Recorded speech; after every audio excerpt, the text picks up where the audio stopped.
Hi guys, another tiring day. Too much tiring today. थक गया आज सीरियसली बहुत ज्यादा थक गया आज। ऐसे तो शायद ही फ्रस्ट्रेशन टुडे। चलो शुरू करते हैं। ओम भूर्भुवः स्वः तत्सवितुर्वरेण्यं भर्गो देवस्य धीमहि धियो यो नः प्रचोदयात्।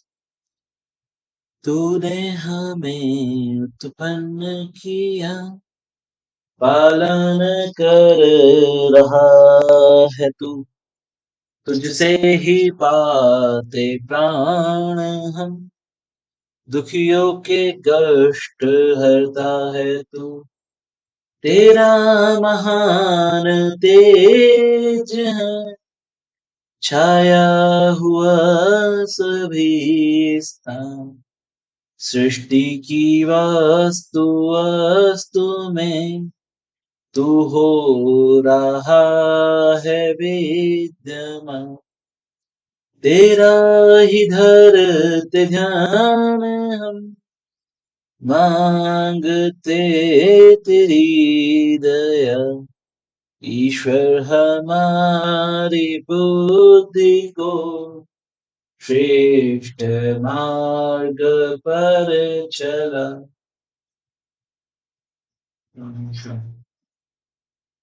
तो कल हम कहाँ तक पढ़े थे? कल हम पढ़े थे कि कैसे सांख्यायन आपके फल, कर्म से निकलने वाले फल को क्वांटिफाई करता है, और कैसे योग शास्त्र आपको उस फल तक पहुंचना सिखाता है। दोनों एक दूसरे के पूरक है। मतलब आप कभी भी फल की प्राप्ति बिना कर्म के नहीं कर सकते, और अगर आप कर्म करते हैं तो फल प्राप्त होना ही है। जैसे ईश्वर को प्राप्त करने के लिए आपको उस अवस्था में पहुंचना पड़ेगा जिस अवस्था पे आपको लाभ, हानि, सुख, दुख से कोई प्रभाव न पड़े, आप एक साथ रहें दोनों में। और ये करने के लिए इस अवस्था, दिस सांख्यायन, इस अवस्था को प्राप्त करने के लिए आपको अपने आप को प्रभु को समर्पित करना पड़ेगा, अपनी इंद्रियों को मोह माया से दूर रखना पड़ेगा, अपनी इंद्रियों नियंत्रण करना पड़ेगा। और अगर आप इंद्रियों पर नियंत्रण करेंगे तो आप उस अवस्था पर पा ही लेंगे। तो दोनों एक दूसरे के पूरक हैं। तो सार ये है कि फल के फल बिना कर्म के नहीं हो सकता, और अगर आप कर्म कर रहे हैं तो ऐसा ना हो कि फल ना मिले। और ये सब कर्म पर कर्म कितना इंपॉर्टेंट है उसकी व्याख्या है। प्रभु श्री कृष्ण ये कहते हैं कि अगर आप कर्म कर रहे हैं, चाहे जो आपको सही लग रहा है, पर आप कर्म कर रहे हैं तो आपको कीर्ति तो मिलेगी। चाहे आपको अपयश मिले, कीर्ति मिलेगी। अपयश नहीं, आपको कीर्ति मिलेगी अगर आप कर्म कर रहे हैं। अगर वो धर्म संगत भी नहीं है तो भी आपको कीर्ति मिलेगी। मतलब अगर आपका क्षत्रिय धर्म है और आप क्षत्रिय धर्म युद्ध कर रहे हैं, अगर आप अधर्म की तरफ भी है तो भी कीर्ति तो मिलेगी आपको। ये तो कहेंगे कि लोग योद्धा था, जैसे आज तक भी रावण को लोग योद्धा, बलशाली मानते हैं, विद्वान मानते हैं। वो धर्म के दूसरी तरफ था, परंतु कोई उसके बल पर, उसके विद्वता पर शक नहीं करता है। परंतु वही विश्वामित्र धर्म की तरफ था, बट फिर भी एक कहावत है कि घर का वेदी लंका ढाए। तो कर्म सबसे इंपॉर्टेंट है। आपको, अगर आप युद्ध है, युद्ध से नहीं भाग सकते कि मैं कर्म से नहीं भाग सकते युद्ध कि मैं धर्म की संगत में नहीं हूं। आपको कर्म करना है, और कर्म अगर धर्म संगत होगा तो आपको, आपके देही को, आपकी आत्मा को जो सुख मिलेगा, जो स्वर्ग, स्वर्ग का अर्थ कभी भी उस अवस्था से नहीं होता कि आप शरीर छोड़ के जाएंगे और आप को किसी अलग दुनिया में भगवान सुख ही सुख देगा। नहीं, जो सुख है वो यहीं पर है। अगर आप अच्छे कर्म करेंगे आपको अच्छा अगले जन्म मिलेगा। आपका कर्म अगर धर्म संगत है तो कर्म कितना इंपॉर्टेंट है यहाँ पे। ऐशा, तो कर्म, कभी फल की चिंता की मेरे कर्म का धर्म संगत फल होगा या धर्म, ये सोचना है आपको। परंतु उसके भय से कि अगर मैं ये कर्म करूंगा और उसका कहीं गलत परिणाम हो गया, तो इस भय से कर्म से पीछे नहीं हटना है। एषा ते अभिहिता सांख्ये बुद्धि योगे त्वमेवा शृणु बुद्धया युक्तो यया पार्थ कर्म बंधम प्रयास्यसि। हे अर्जुन, तुम्हें यह बुद्धि सांख्य के विषय में कही गई है। तुम्हें यह ज्ञान बुद्धि, यह ज्ञान सांख्य कि तुम्हें किस अवस्था को प्राप्त होना है उसके विषय में कह गई है। अब योग विषयक बुद्धि को सुना, जो उस इस अवस्था को, जो कि तुम्हें सुख दुख में फर्क ना पड़े, तुम्हें लाभ अलाभ से कोई फर्क ना पड़े, तुम इस भय से मुक्त हो जाओ कि मेरे सामने मेरे स्वजन खड़े हैं और इनकी हत्या करके मुझे अधर्म होगा। स्वजन रक्षा का जो उस अवस्था को प्राप्त करने का जो योग विषयक बुद्धि है, योग उस अवस्था को कैसे प्राप्त करना है, उसका कर्म कैसे करना है, उस योग विषयक ज्ञान को आप सुनो, जिससे युक्त होगा तो कर्म के बंधन को नष्ट ना कर सकेगा। अगर तू ये ज्ञान सुनता है तो इस ज्ञान को समझने के बाद तुझे कर्म का कर्म की विशेषता, कर्म से तू अपने आप को कभी अलग नहीं कर पाएगा। तू ये नहीं कहेगा कि मुझे ये काम धर्म संगत नहीं लग रहा है या मुझे इसका परिणाम ऐसा लग रहा है कि ये धर्म संगत नहीं है, तो तू कर्म नहीं करेगा, ऐसा नहीं होगा। विशेष विवेचना, सांख्य अर्थात यथार्थ स्वरूप निरूपक शास्त्र में सुख दुखे समय कृत्वा लाभो जया जयो, यह बुद्धि बताई गई है, यह ज्ञान बताया गया है, जिससे मन में धर्म बुद्धि उदय हो गई तथा सुख दुख लाभ अलाभ जय अजय बुद्धि सर्वथा लुप्त हो गई। वह कोई भी कर्म उतना करेगा जितना धर्म पूर्ति के लिए आवश्यक है, न न्यून न अधिक। बस इस अवस्था को पाने के लिए जो योग बुद्धि आवश्यक है, अब मैं तुम्हें वही बताऊंगा, जिससे तू कर्म बंधन से छूट जाएगा, कर्म से नहीं। उदाहरण के लिए, एक गुरु के दो शिष्य हैं, एक से उसे कुछ घृणा है और एक के प्रति आसक्ति में प्यार। तो वह जहां आसक्ति है वहां बंधा होने के कारण जहां 1 घंटा देना था वहां 1.5 घंटा दे रहा है। ऐसा क्यों हुआ? आसक्ति, प्यार के कारण। अध्यापन कर्म बंधन बन गया, मतलब उसको प्यार है, तो वो जो सांख्य था उसको ज्यादा सुख आने लगा, तो उस सुख के लिए कर्म उसका बंधन बन गया, तो वो जरूरत से ज्यादा समय दे रहा है।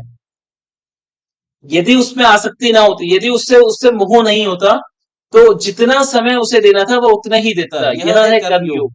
मतलब जितना कर्म योग, मतलब कि जितना आपको फल से आपके कर्म पर फर्क नहीं पड़ना चाहिए कि आपको फल की लालच में, या अगर आपको किसी से मोह है तो आप ज्यादा कर्म करेंगे, किसी से लाभ है, या आपको लग रहा है कि अच्छा ये करने से मेरी जय है। मैं हमेशा जब कोई स्टूडेंट पढ़ रहा होता है, जब मैं खुद भी पढ़ रहा होता हूँ, तो मैं अपने आप को हमेशा एक बात समझाता हूँ कि कभी पढ़ा लिखा बर्बाद नहीं जाता। तो अगर मैं ये सोचूं कि अच्छा मैं ये सब्जेक्ट पढ़ने से मुझे ज्यादा नंबर मिलेंगे और ये सब्जेक्ट पढ़ने से कम, तो मेरा जो पढ़ाई है वो कर्म बंधन में बन जाएगा।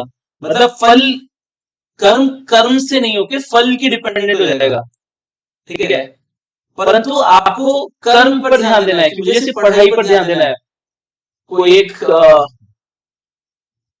आजकल these success formulas, listening to this one video which is going around, that he talked, yeah, that the essence of that video was कि you need to make a system and stick to the system, and that system should not driven by your results, है ना। तो अगर आपको किसी में जय दिखता है और किसी में दिखता है कि यहाँ तो मेरे से पराजय ही होगी, तो आप कर्म को नहीं टाल सकते। यह धर्म कहलाता है। धर्म यह है कि आप बराबर कर्म करें। एक माँ के अगर 2 बेटे हैं, एक गुरु के 2 शिष्य हैं, कर्म ये कहता है कि अगर आपको एक शिष्य से ज्यादा प्यार है, एक शिष्य से कम प्यार है, तो भी आपको दोनों शिष्यों को बराबर पढ़ाना है। या आपको लगता है कि ये शिष्य तो बहुत अच्छा करेगा, जैसे आज के कोचिंग सेंटर होते हैं कि ओके ए सेक्शन बहुत अच्छा है पढ़ने में, इन्हीं को इन पर ज्यादा फोकस करो, इनको अच्छे टीचर दो। ये टीचर का धर्म नहीं है, यह टीचर का कर्म नहीं है। गुरु का कर्म यह है कि वो हर शिष्य पर बराबर बराबर ध्यान दे। लोभ से, मोह से, जैसे पराजय से उसके कर्म पर कोई फर्क नहीं पड़ना चाहिए। तो अगर अर्जुन कर्म बंधन, मतलब इस कर्म बंधन में ना रहकर, मतलब उसका अगर उसको ये नहीं दिखता कि इनको मारने से मुझे कितना दुख होगा या मेरे कुल का नाश हो जाएगा, तो उससे क्या हो रहा है, वो अपने कर्म से पीछे हट रहा है। उसका कर्म है क्या, धर्म की रक्षा करना। और उसको ये हो कि मुझे सिर्फ धर्म की रक्षा करनी है, चाहे सामने कोई भी खड़ा हो, मेरा अपना मेरा पराया, उससे उससे कोई फर्क नहीं पड़ना चाहिए। अर्जुन, दूसरा है कर्म बंधन। अर्जुन न्याय की रक्षा के लिए जुआरियों तथा द्रौपदी का चीरहरण करने वालों को दंड देने के लिए आया था। अर्जुन, तू यहाँ पर न्याय की रक्षा के लिए जो जुआरी थे, कौन, कौरव, और उन द्रौपदी का चीरहरण करने वालों को दंड देने के लिए आया था तू यहाँ पर। परंतु क्या हो रहा है, तू अपने स्वजनों की आसक्ति के मार्ग में, जो तेरा आसक्ति का मार्ग है, स्वजन प्रेम है, स्वजन रक्षा का जो प्रण है, वो तुझे कर्म योग में नहीं ला रहा है ना, वो तुझे कर्म से हटा रहा है। और क्योंकि तू लाभ लाभ मोह से बंधा हुआ है, और इस अगर तुझे इससे दूर हटना है तो तुझे प्रभु भक्ति में जाना होगा। इसलिए भगवान श्री कृष्ण द्वैपायन, भगवान कृष्ण वासने के मुंह से वही उपदेश दिलवाते हैं, परंतु इसके मार्ग में बाधक है वेदवादी, इसलिए पहले उनका खंडन आवश्यक है। परंतु इससे पहले कि हम आगे बढ़े, हमें वेदवादी तथा वैदिक इन दोनों में भेद समझ लेना आवश्यक है। ये मुझे नहीं पता। वेद ने मनुष्य को परमात्मा के अर्पण करके निष्काम कर्म करना सिखाया तथा लोक कल्याणार्थ बड़े से बड़े त्याग का उपदेश दिया, और यह कर्म करना लोग घर घर में सीख जावे। इसलिए कल्प सूत्रों ने अग्निहोत्र, 10 पूर्ण मास, अश्वमेघ आदि यज्ञों की कल्पना की, परंतु कालांतर में आलस्य, प्रमाद और लोभ के वशीभूत लोगों ने इस यज्ञ विद्या को जादू टोने की विद्या बना डाला। वैदिक लोगों ने यज्ञ बनाए तो इसलिए थे कि घर घर में लोग त्याग में जीवन का उपदेश प्राप्त करके उस पर आचरण करें, मनुष्य मात्र का कल्याण हो जिससे। परंतु कुछ लोगों ने यह समझ लिया कि मंत्रों का स्वर सहित उच्चारण करने मात्र से और यज्ञ क्रियों के अनुष्ठान मात्र से कल्याण हो जाएगा। देखिए कितनी बड़ी बात है यहाँ पे, कि कभी भी वेद और गीता ये बता रही है आपको यहाँ पर, या ऑथर ये समझाने की कोशिश कर रहा है कि जो वेद का ज्ञान ईश्वर ने हमें दिया था, उसमें यह था कि आपको वेदों के मंत्रों से त्याग सीखना है, कि कैसे लोगों के लिए आप त्याग कर सकते हो, लोगार्थ काम कर सकते हो, और इन वेद मंत्रों को लोग स्मरण करें, स्वाध्याय करें। इसके लिए यज्ञ की कल्पना की गई कि लोग यज्ञ करेंगे, उसमें त्याग सीखेंगे, स्वाहा की भावना को जन्म देंगे, स्वाहा सीखेंगे, मंत्रों का स्मरण करेंगे, मंत्रों का स्वाध्याय करेंगे। परंतु कालांतर में लोगों ने पढ़ना लिखना छोड़कर सिर्फ आलस्य में, प्रमाद में और लोभ, कैसे पंडितों ने आपको लोभ दिया कि आप डेली हवन करेंगे तो आपको स्वर्ग की प्राप्ति होगी, या आप गंगा में स्नान करेंगे आपके पाप धुल जाएंगे, या कुछ भी, है ना। तो ये लोभ से आपको कर्म बंधन कर दिया। आपको कर्म करने थे किस लिए, लोकार्थ के लिए, है ना। आपका कर्म वो धर्म था। आपको क्या किया कि आपको धर्म पालन करने के लिए कर्म, ये कर्म करना है बिना समझे सोचे समझे, है ना। तो लोगों ने ये समझ लिया कि मंत्रों का स्वर सही सही उच्चारण कर दो, उससे मेरा कल्याण हो जाएगा, चाहे मुझे वेदों के मंत्रों का अर्थ पता हो नहीं पता हो। मैं लोगों के शादियों में जाता हूँ, दोस्तों के, रिलेटिव्स के, तो शादी में गृहस्थ आश्रम में प्रवेश करते समय मंत्रों का अर्थ ये नहीं कि आपने मंत्रों का उच्चारण किया, अग्नि की 4 परिक्रमा की और आपकी शादी हो गई, आप बंधन बंध गए। नहीं, उन मंत्रों का चयन इस प्रकार से किया गया था कि अगर उन मंत्रों का अर्थ एक गृहस्थी एक गृहस्थ समझ लेगा तो उसका जो गृहस्थ आश्रम है वो प्रेम पूर्ण बीतेगा, वो बड़ों का आदर करना सीखेगा, वो एक दूसरे का सम्मान करना सीखेगा।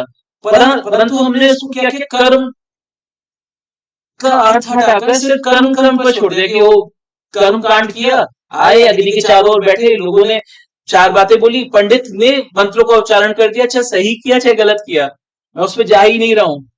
परंतु बिना अर्थ समझे अगर आप कोई भी कार्य करेंगे तो उसका कोई अर्थ नहीं है।